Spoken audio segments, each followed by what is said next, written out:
नमस्कार। आदर्श शिक्षण संस्थान की ऑनलाइन कक्षा में आपका हार्दिक स्वागत है। पिछली कक्षा में हमने लालसा की ओर पाठ का दूसरा भाग पढ़ा। आज हम इस पाठ का तीसरा भाग पढ़ेंगे। दूसरे दिन हम घोड़ों पर सवार होकर ऊपर की ओर चले। लेखक राहुल सांकृत्यायन जी कह रहे हैं कि दूसरे दिन हम अर्थात मैं और मेरा मित्र सुमति घोड़े किराए पर लेकर के उन पर सवार होकर के ऊपर की ओर चले। डांडे से पहले एक जगह चाय पी। डांडे तिब्बत में ऊंची ज़मीन को बोलते हैं, तो डांडे से पहले एक जगह चाय पी और दोपहर के वक्त डांडे के ऊपर जा पहुँचे। हम समुद्र तल से 17-18 हज़ार फीट ऊंचे खड़े थे।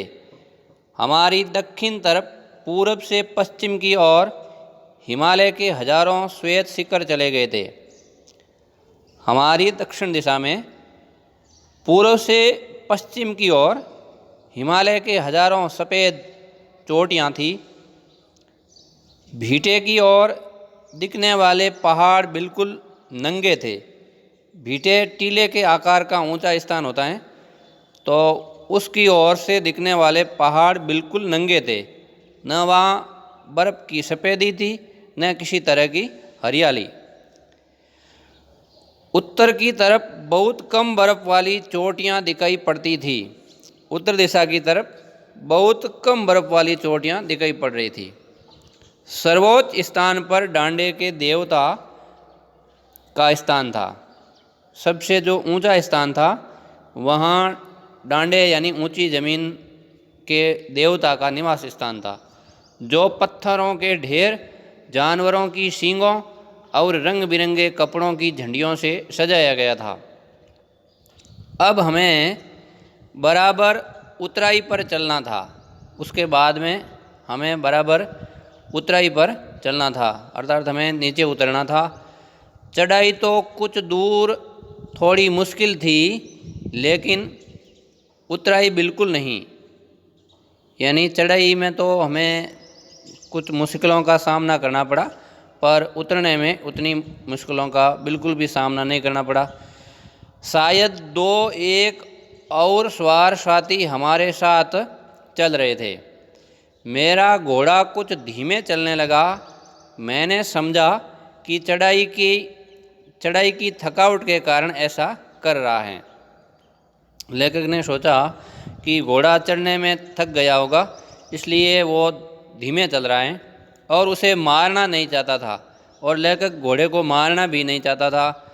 धीरे धीरे वह बहुत पिछड़ गया और मैं डोनी क्विकस्तो की तरह अपने घोड़े पर झूमता हुआ चला जा रहा था। लेखक घोड़ा धीरे चलने के कारण बहुत पिछड़ गया था और डोनी क्विकस्तो की तरह अपने घोड़े पर झूमता हुआ चला जा रहा था। डोनी क्विकस्तो स्पेनिश उपन्यासकार सार्वेतेज, जो 17वीं शताब्दी में हुए थे, के उपन्यास डॉन क्विक्जोट का नायक हैं। यानी सार्वेतेज ने एक उपन्यास लिखा जिसका नाम है डॉन क्विक्जोट। उसका नायक है डोनी क्विक्स्तो, जो घोड़े पर चलता था। तो लेखक कह रहे हैं उसकी तरह मैं घोड़े पर झूमता हुआ चला जा रहा था। जान नहीं पड़ता था कि घोड़ा आगे जा रहा है या पीछे। जब मैं जोर देने लगता तो वह और सुस्त पड़ जाता। लेखक कह रहे हैं कि जब मैं और जोर देने लगता घोड़े को चलने के लिए, तो वह और धीमा पड़ जाता। एक जगह 2 रास्ते फूट रहे थे। मैं बाएं का रास्ता ले मील 1.5 मील चला गया। अब एक जगह 2 रास्ते निकल रहे थे। लेखक चूँकि पीछे चल रहा था, तो दायां रास्ता लेना था, और लेखक बाएं रास्ते की ओर मील 1.5 मील चला गया। 1 मील लगभग 1600 मीटर होता है, तो मील 1.5 मील चला गया। आगे एक घर में पूछने से पता लगा कि लंगकोर का रास्ता दाहिने वाला था। लेखक कह रहे हैं कि मैं 1.5 मील आगे चला गया था। आगे जाने के बाद में एक घर में पूछने से पता चला कि लंगकोर का रास्ता तो दाहिने वाला था। फिर लौटकर उसी को पकड़ा, अर्थात दाएं रास्ते पर आया। 4-5 बजे के करीब मैं गांव से मील भर था तो सुमति इंतज़ार करते हुए मिले। मंगोलों का मुंह वैसे ही लाल होता है और अब तो वह पूरे गुस्से में थे। लेखक कह रहे हैं सुमति मंगोल था और मंगोलों का मुंह वैसे ही लाल ही होता है और अब तो वो गुस्से में थे, तो एकदम लाल दिख रहे थे क्योंकि लेखक ने आने में देरी कर दी थी। उन्होंने कहा, मैंने 2 टोकरी कंडे फूंक डाले। कंडे यानी गाय भैंस के गोबर से बने उपले जो ईंधन के काम में आते हैं। मैंने 2 टोकरी कंडे फूंक डाले, 3-3 बार चाय को गर्म किया। सुमति ने कहा कि मैंने 3-3 बार चाय को गर्म किया, 2-3 टोकरी कंडे फूंक दिए, आपने आने में इतनी देरी कर दी। मैंने बहुत नरमी से जवाब दिया, लेकिन मेरा कसूर नहीं है मित्र, देख नहीं रहे हो कैसा घोड़ा मुझे मिला है। मैं तो रात तक पहुंचने की उम्मीद रखता था। लेखक ने घोड़े की ओर इशारा करते हुए नरमी से जवाब दिया कि मेरा इसमें कसूर नहीं है मित्र, देख नहीं रहे हो मुझे कैसा घोड़ा मिला है। मैं तो इस घोड़े से रात तक यहाँ पहुँचने की उम्मीद कर रहा था। खैर, सुमति को जितना जल्दी गुस्सा आता था उतनी ही जल्दी वह ठंडा भी हो जाता था। लंगकोर में वह एक अच्छी जगह पर ठहरे थे। यहाँ भी उनके अच्छे यजमान थे। पहले चाय सत्तू खाया, रात को गर्मा गर्म थुक्पा मिला। सत्तू भुने हुए अन्न जिसमें जौ और चना का आटा होता है वो खाया, और थुक्पा एक विशेष प्रकार का खाद्य पदार्थ है। सत्तू या चावल के साथ में मूली, हड्डी और मांस के साथ पतली लेई की तरह पकाया गया खाद्य पदार्थ होता है थुक्पा। तो लेखक कह रहे हैं सुमति के जान पहचान के यजमान थे वहाँ। चाय और सत्तू, चाय पी, सत्तू खाया, उसके बाद में रात को थुक्पा भी वहाँ मिला हमें खाने के लिए। अब हम तिंगरी के विशाल मैदान में थे जो पहाड़ों से घिरा टापू सा मालूम होता था। चारों तरफ वो तिंगरी का विशाल मैदान पहाड़ों से घिरा हुआ था टापू की तरह, जिसमें दूर एक छोटी सी पहाड़ी मैदान के भीतर दिखाई पड़ती हैं। उसी पहाड़ी का नाम है तिंगरी समाधिगिरी। आसपास के गांव में भी सुमति के कितने ही यजमान थे। कपड़े की पतली पतली चिरी बत्तियों के गंडे खत्म नहीं हो सकते थे, क्योंकि बोध गया से लाए गए कपड़े के खत्म हो जाने पर किसी कपड़े से बोध गया का गंडा बना लेते थे। अब सुमति के पास में गंडे थे। गंडा यानी मंत्र पढ़ करके गांठ लगाया हुआ कपड़ा होता है। तो कपड़े की पतली पतली चीरियाँ यानी फटे हुए कपड़ों के टुकड़ों से गंडे बना रखे थे, वो ख़त्म नहीं हो सकते थे, क्योंकि बोध गया से लाए हुए कपड़े के ख़त्म हो जाने पर किसी कपड़े से ही बोध गया का गंडा सुमति बना लेते थे। वह अपने यजमानों के पास जाना चाहते थे। मैंने सोचा यह तो हफ्ता भर उधर लगा देंगे। अब सुमति यजमानों के पास में जाने की इच्छा जाहिर कर रहे थे, तो लेखक सोच रहे हैं कि यह तो हफ्ता भर उधर ही लगा देंगे। मैंने उनसे कहा कि जिस गांव में ठहरना हो उसमें भले ही गंडे बांट दो, मगर आसपास के गांव में मत जाओ। इसके लिए मैं तुम्हें लहासा पहुंच करके रुपए दे दूंगा।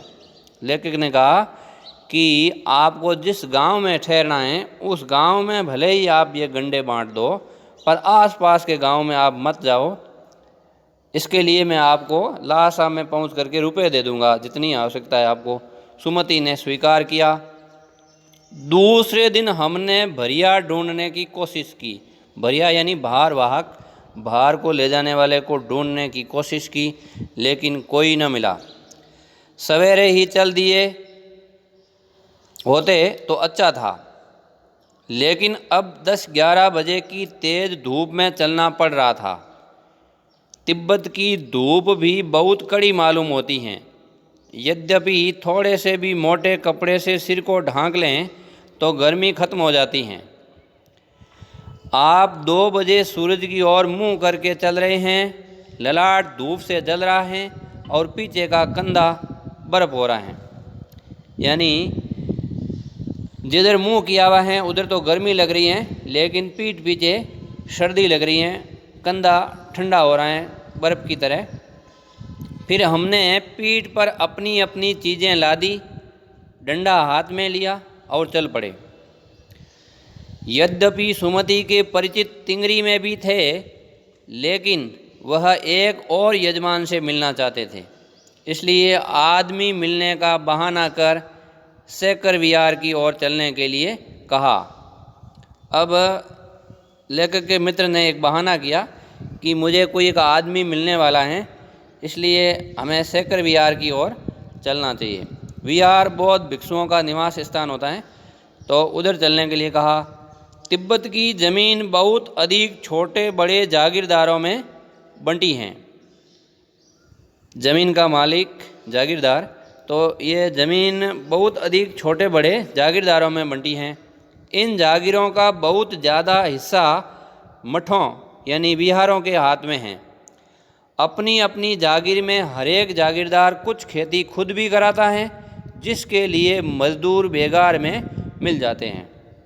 यानी उनको बिना मेहनताना दिए ही काम में लेते हैं, ऐसे मजदूर उनको मिल जाते हैं।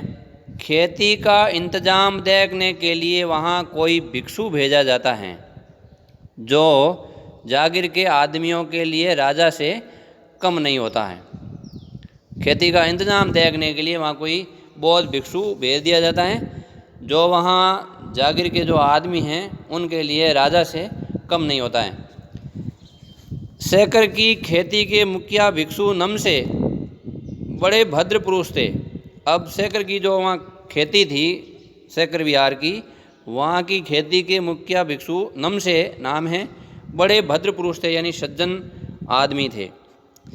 वह बहुत प्रेम से मिले।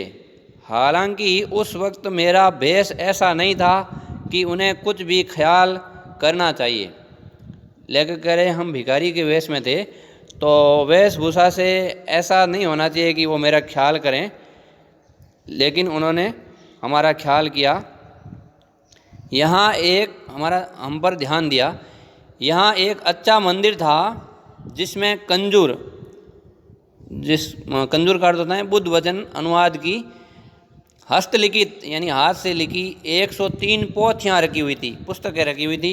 मेरा आसन भी वहीं लगा, अर्थात मैं वहीं बैठ गया। वह बड़े मोटे कागज़ पर अच्छे अक्षरों में लिखी हुई थी। एक एक पोथी 15-15 शेर से कम नहीं रही होगी। एक शेर बराबर 933 ग्राम होता है लगभग, तो एक पोथी 15-15 शेर से कम नहीं थी, इतनी बड़ी पोथियाँ थी। सुमति ने फिर आसपास अपने यजमानों के पास जाने के बारे में पूछा। मैं अब पुस्तकों के भीतर था, इसलिए मैंने उन्हें जाने के लिए कह दिया। लेखक कह रहे हैं मैं तो पुस्तकों में रम गया, पुस्तकें पढ़ने में लग गया। तो सुमति ने आसपास यजमानों के पास जाने के लिए मुझसे पूछा, तो मैंने उन्हें जाने के लिए कह दिया। दूसरे दिन वह गए। मैंने समझा था 2-3 दिन लगेंगे, लेकिन वह उसी दिन दोपहर बाद चले आए। तिंगरी गांव वहाँ से बहुत दूर नहीं था। हमने अपना अपना सामान पीठ पर उठाया और भिक्षु नमसे से विदाई लेकर के चल पड़े। इस प्रकार लेखक की तिब्बत यात्रा पूरी हुई।